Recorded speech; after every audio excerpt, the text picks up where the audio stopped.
Olá você, gente interessante, hoje traz um assunto muito atual e muito interessante, para não dizer preocupante. Nós vamos falar a respeito de varizes, tromboses, o sedentarismo e para isso nós convidamos um especialista em cirurgia vascular e angiologia, Dr. Marco Mesquita. Gente interessante, vai começar.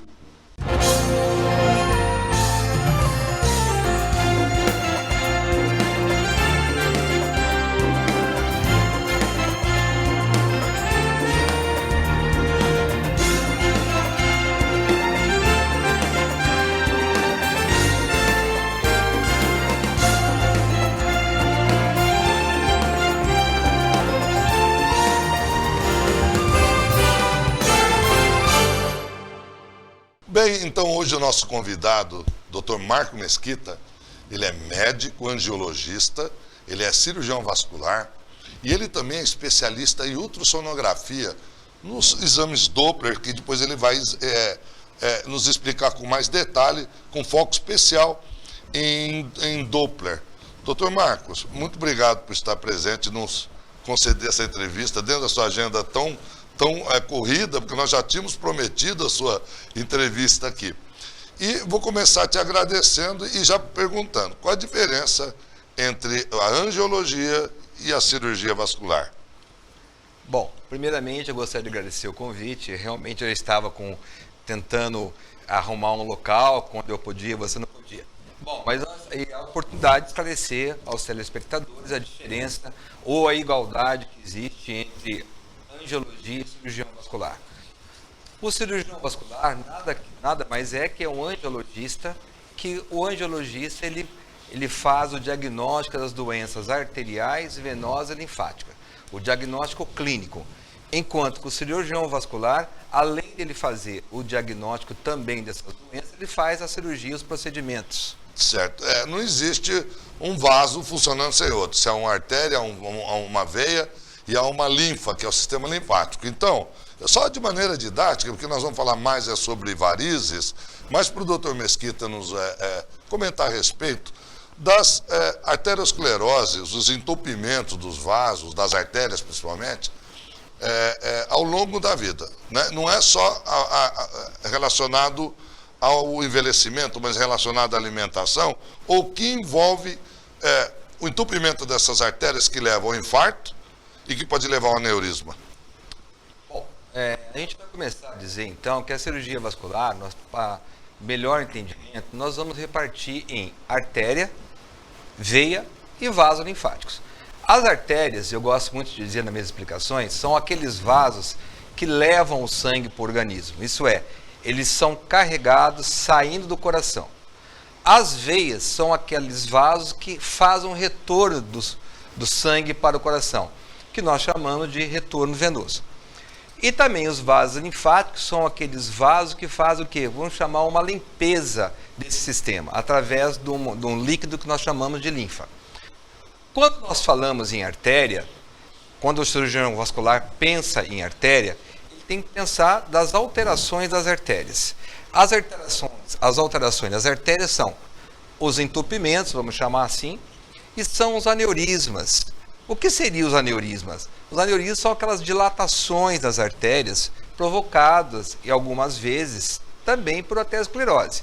Nós podemos ter os pseudoaneurismos por punções, mas na maioria das vezes também são aquelas dilatações das artérias. A aterosclerose, o entupimento, como você falou, como a população mesmo diz, ela é realmente provocada por uma doença que chama aterosclerose, que seria o quê? O endurecimento dessa artéria. Então, falta de contração da artéria, esse endurecimento das artérias, provoca uma diminuição do sangue nas extremidades, levando àqueles sintomas de claudicação, dores ao caminhar. Claudicação seria dores ao caminhar, problema de falta de circulação que a população chama. Se nós formos pensar nas patologias venosas, nós vamos já cair para um outro lado. Nós também temos os entupimentos venosos, mas não por aterosclerose. Sim. Então, é muito importante dizer e qualificar o que seria uma trombose e o que seria uma embolia numa veia. A trombose é quando você tem uma oclusão no local, por um coágulo de sangue. Interrompe a circulação. Interrompe a circulação. Nós chamamos de trombose. Uma embolia é a oclusão de um vaso distante da sua origem. Um exemplo, você tem uma trombose na perna e você faz uma embolia pulmonar. Uma oclusão do vaso pulmonar. Um coágulo se desloca. O coágulo, ele faz um deslocamento, e vai percorre no pulmão. Nas artérias, nós também temos embolias e tromboses, que levam ao AVC, que levam ao infarto, que levam às embolias para as pernas, que são as oclusões agudas. E se tratando de aterosclerose, é uma oclusão, mas a longo prazo. Ela vai se fechando com 20%, 30% de estenoses, é o que nós chamamos. No caso desse endurecimento da artéria, a própria doença que cria a perda da elasticidade arterial, que pode levar ao AVC, ao rompimento ou não, associado com a arteriosclerose, isso é envelhecimento natural da artéria ou é hereditário essa doença arterial? Nós temos dois tipos de aterosclerose. Então, aquele que é um envelhecimento natural da artéria, com pessoas idosas, com a própria membrana elástica, que nós chamamos, que tem dentro da artéria, ela faz com que ocorra uma perda com aumento de colágeno, que vai endurecendo a parede dessa veia.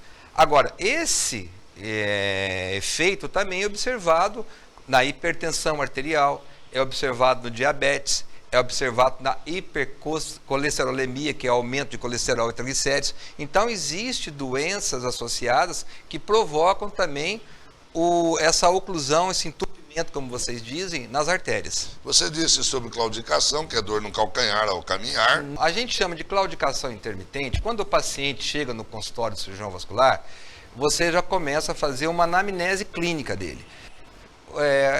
O que ele está fazendo lá? Dependendo do que ele vai falando para você, você vai direcionando se é um paciente com doença arterial ou uma doença venosa. A claudicação intermitente é quando aquele paciente vem e fala para você: doutor, eu ando 50, 100 metros e não consigo andar mais. Aí eu paro, a minha dor passa. É a dor nas pernas, em nas geral? Nas pernas. Você pode ter claudicação na panturrilha, dependendo do nível de oclusão. Você pode ter uma claudicação de coxa, se for uma oclusão mais alta. Entendi. Que leva a uma impotência sexual nos homens. É uma das causas de impotência. Entendi. E no caso das extremidades, você também citou diabetes, que pode originar o pé diabético. O que vem a ser pé diabético? O pé diabético, num contexto geral, nós temos 4 tipos de pé diabético. Nós temos o infeccioso, o misto, o isquêmico. Então, é uma associação. O que seria o pé diabético? O pé diabético são aquelas lesões provocadas naquele paciente portador de diabetes. Essas lesões vão desde feridas, traumas, que podem levar a complicações, porque geralmente o diabético ele tem uma doença na microcirculação, naquela pequena circulação. Então ele pode, com maior probabilidade, desenvolver infecções, e às vezes chega a ser úlceras. O diabético tem que ter uma limitação para cortar unha, para não andar descalço, porque uma lesão simples e pura num paciente não diabético acaba sendo complicado num paciente diabético. Chega até ao infelizmente, extremo de infelizmente, hoje, eu te falei, eu sou cirurgião vascular há 34 anos, mas nós fazíamos muito mais amputações do que nós fazemos hoje, porque ocorreram umas informações ao diabético, informações daquelas calistas que mexiam nos pés sem nenhuma cuidado. Então, houve uma orientação ao diabético e, felizmente, os níveis de amputações diminuíram muitos. Durante a entrevista, você está vendo essas imagens que estamos apresentando, são imagens muito representativas dos tratamentos atuais, até que no final da entrevista nós vamos falar sobre o tratamento a laser, que é alguma coisa bastante inovadora, embora o Dr. Mesquita já trabalhe nisso há 6 anos, mas é alguma coisa que vai mostrar para você quanto menos invasivo é o tratamento, e muitos desses tratamentos estão dispensando cirurgias para se tornar um tratamento clínico ou subclínico.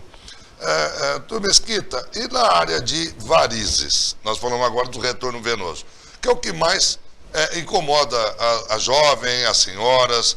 Nós temos mulheres grávidas que acabam desenvolvendo grandes varizes ou veias muito dilatadas. O que causa a variz ou a microvariz e qual a diferença entre elas? Bom, nós já vamos passar por um tópico muito relevante da cirurgia vascular, que é o tópico das varizes, das veias. Então, recordando a nossa conversa aqui, as veias são aqueles vasos que fazem o retorno do sangue para o coração. São as veias. Então, o que seria variz? Varizes é quando as veias estão dilatadas. Elas perdem a elasticidade por um defeito valvular. Quais são os tipos de varizes que nós temos? Hoje, a nomenclatura, ela diz, a legislação europeia, no mundial, que nós falamos que varizes são aquelas veias maiores que 3 milímetros. Aquelas veias que estão entre 1 milímetro a 3 milímetros, nós chamamos de microvarizes. E aquelas veias menores que 1 milímetro são aquelas veias vermelhinhas, roxinhas, que as pessoas chamam de vasinhos, mas que o nome certo é telangiectasia, nós chamamos de vasinhos. Então nós temos vasinhos ou telangiectasias, microvarizes e varizes. Por quê? Porque você iria no médico, o médico falava, olha, você tem varizes.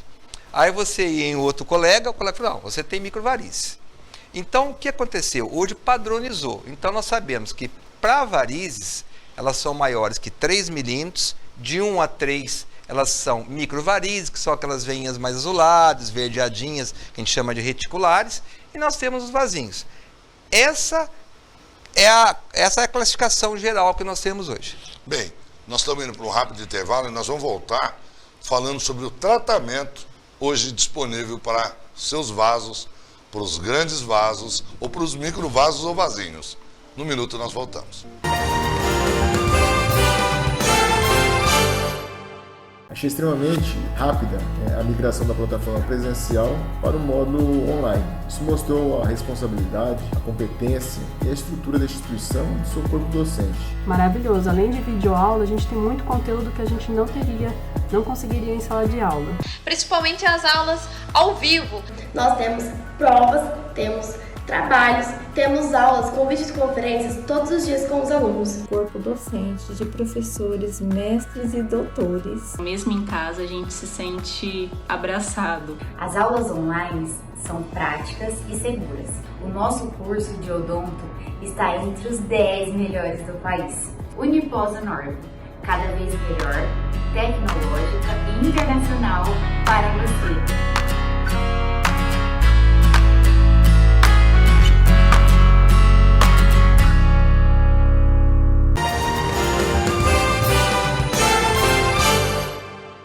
Gente, interessante estar de volta, hoje recebendo o Dr. Marco Mesquita. Ele é médico angiologista e cirurgião vascular. E no último bloco nós falamos a respeito de vasos, varizes e retorno venoso e suas complicações.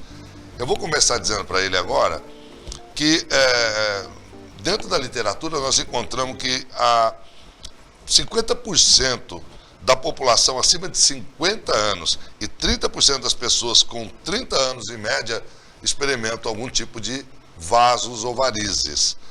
Doutor Marco, qual a diferença entre varizes de homem e mulher, a proporção, que você quer mais, afeta mais mulheres do que homens, e qual o tratamento indicado para isso? Bom, é sabido que a proporção entre varizes entre mulheres e homens é na proporção de 4:1.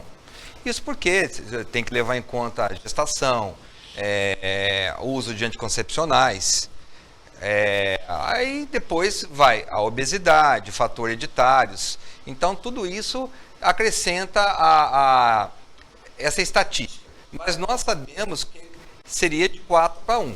E vou te dizer que hoje em dia eu trato muitos homens que no passado eu não tratava. Os homens estão se preocupando também com o tratamento, não só o tratamento curativo, mas também com o tratamento estético das varizes. Tá, e me fala uma coisa, o anticoncepcional, ele aumenta a probabilidade da mulher ter varizes? Sem dúvida. Sem dúvida. O anticoncepcional, além de ele aumentar a probabilidade da mulher ter varizes pelos fatores estrogênios, eles aumentam também em 4 vezes a probabilidade de trombose venosa profunda. Principalmente naquelas clientes que o diagnóstico nós chamamos de trombofilias. Essas trombofilias são doenças relacionadas com o sangue, no próprio sangue da paciente, que elas predispõem ao aumento de trombose em mulheres, ele aumenta o aumento de aborto espontâneos em mulheres. Então, aumento de trombose em viagens de avião, em mulheres que fumam. Então, não só eles aumentam a varizes, como também aumentam e muito o risco de trombose venosa profunda. No caso do excesso de academias, subir e descer escadas, isso favorece o aparecimento de mais varizes? Não, isso não tem relação. Não tem uma relação direta com... Agora, você subir escadas todo dia, grandes, aí sim, que é o esforço físico. Mas uma relação direta, assim como o salto alto. É sabido que o salto alto do passado provocava varizes. Hoje em dia nós temos um estudo que chama Estudo NURSE, que foi feito nos Estados Unidos. NURSE quer dizer enfermeira em inglês, né? E ele foi feito um estudo com 5.000 enfermeiras e realmente liberou, porque a taxa de pacientes que não usava salto e que usava salto foram iguais. Iguais, exatamente. Então mesmo. o salto foi absolvido. E dentro desses tratamentos, eu queria 2 perguntas. A primeira, o que tem hoje disponível no mercado para tratamento de varizes? E quando é possível fazer clinicamente? E qual a linha que limita o clínico do cirúrgico? Boa pergunta, fez uma boa pergunta. Hoje em dia, nós trouxemos para São José do Rio Preto, na nossa clínica, o tratamento mais moderno que existe no mundo para varizes, que é o tratamento com laser. Esse tratamento com laser, ele vai desde aqueles vasinhos que eu falei desde o começo, até a cirurgia de safena. Então, nós andamos assim 1000 anos com o aparecimento do laser. A cirurgia em si, ela está indicada em quase todos os casos, como 34 anos de cirurgia vascular, mais de 5.000 cirurgias operadas, então era o meu toque, era a cirurgia. E eu posso confessar para você que há 6 anos eu não faço mais cirurgia de varizes, porque nós desenvolvendo o tratamento das varizes sem cirurgia. Qual é o limite, o limiar do laser? Praticamente 98%, 99% de todos os procedimentos podem ser realizados por laser. Existem alguns procedimentos que o laser ele fica um pouco limitado. Vou dar, por exemplo, aquelas safenas que são muito aderidas na pele, mas pode ter se feito uma infiltração, mas é um fator limitante. Pacientes que teve trombose, flebites na safena, que tem uma dificuldade da progressão da fibra. Ou alguns outros casos que a safena tortuosas, então, que a fibra tem dificuldade de subir. Então, realmente, nesses casos, a gente reserva a cirurgia. Agora, nos outros casos, todos, tanto as telangiectasias como as reticulares, são as microvarizes, quanto as safenas, nós fazemos todos os procedimentos com laser. E que é um diferencial, porque o laser é um tratamento, um procedimento que não requer internação. O procedimento não requer repouso, aqueles temidos repousos de 30 dias, 25 dias. E aonde o paciente faz com anestesia local e volta às suas atividades no mesmo dia. Ao passo que com a cirurgia tem todo aquele critério, aquele cuidado de repouso, enfaixamento. Então, isso foi um diferencial. Se você falar dos vasinhos, as mulheres tinham medo das agulhas, aquelas picadas, tenho fobia de agulha. Isso acabou com o laser. Você faz todos os vasinhos hoje com o tratamento do laser transdérmico. Aí é importante a gente fazer um esclarecimento que existem 2 tipos de laser. Nós temos o laser transdérmico, que é o laser usado para os vasinhos e para microvarizes. São 2 tipos de laser. São 2 tipos de laser. O laser transdérmico é aquele laser usado para varizes, para microvarizes e para vasinhos. Todos eles são usados externamente.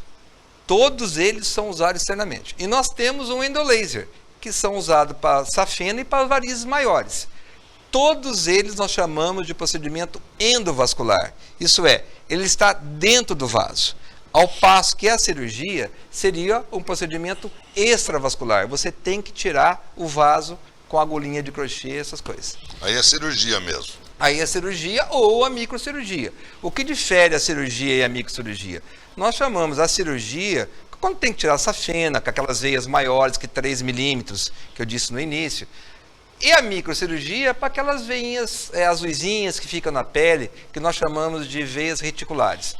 Então, microcirurgia para veias pequenas, cirurgias para veias grandes. O laser, endolaser, para safenas e veias maiores, e laser transdérmicos para vasinhos e veias menores. E essas escleroses, ou esses tratamentos contínuos, não criam uma deficiência de circulação na perna da pessoa? Essa é a pergunta que eles mais me fazem no consultório.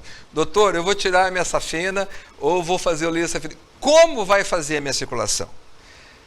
A circulação dos membros inferiores das pernas, 98% é feito pela veia femoral, que são veias profundas da perna. 1% por uma safena normal. E o resto do 1% para as veias colaterais. Então, quando você tira uma safena doente, você não está modificando, porque ela não está funcionante mais. Ela está com refluxo. Ela está fazendo com que o sangue reflui ao invés do sangue subir para o coração. Doutor Mesquita, nós estivemos conversando em off. Eu tenho mais uma pergunta sobre erisipela, que é exatamente da deficiência de circulação e das feridas que podem aparecer infecções tardias. E eu mesmo já fui acometido de uma, mas eu fui acometido por uma picada de inseto, por uma picada de aranha que acabou culminando numa erisipela. Mas eu vou falar depois se der tempo. Eu gostaria que o senhor me explicasse a respeito da relação que está tendo entre aumento de procura de pacientes com cuidados vasculares e a pandemia. Qual que é essa relação que existe entre esse período de pandemia com um alto índice de procuras por seus tratamentos, no caso, para o cirurgião vascular?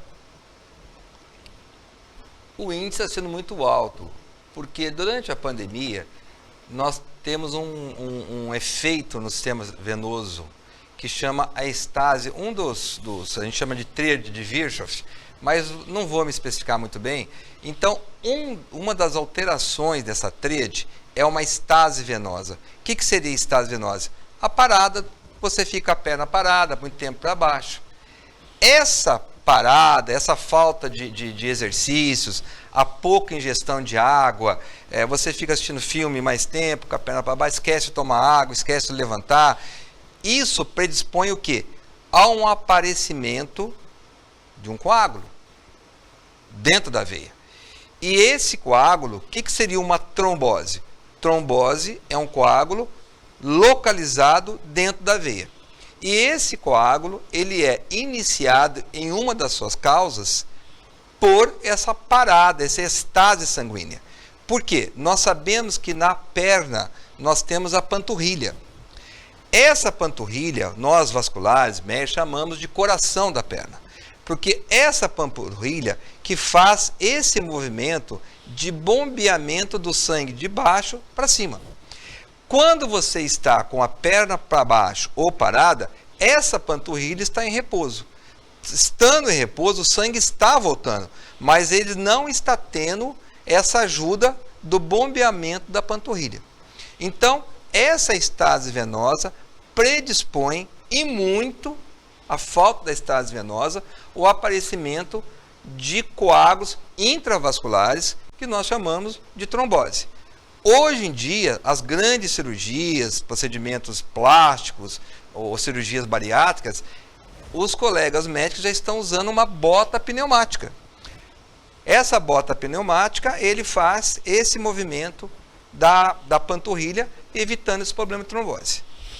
Tá, e eu gostaria de saber mais aliás, eu gostaria de saber muita coisa, eu sei que o tempo nosso é pequeno, mas eu gostaria que você me falasse um pouco de linfedema. Seria esse o resultado, a falta de circulação nas pernas, que as pernas das pessoas de mais idade acabam ficando mais inchadas, mais predisponentes a erisipela, feridas, úlceras?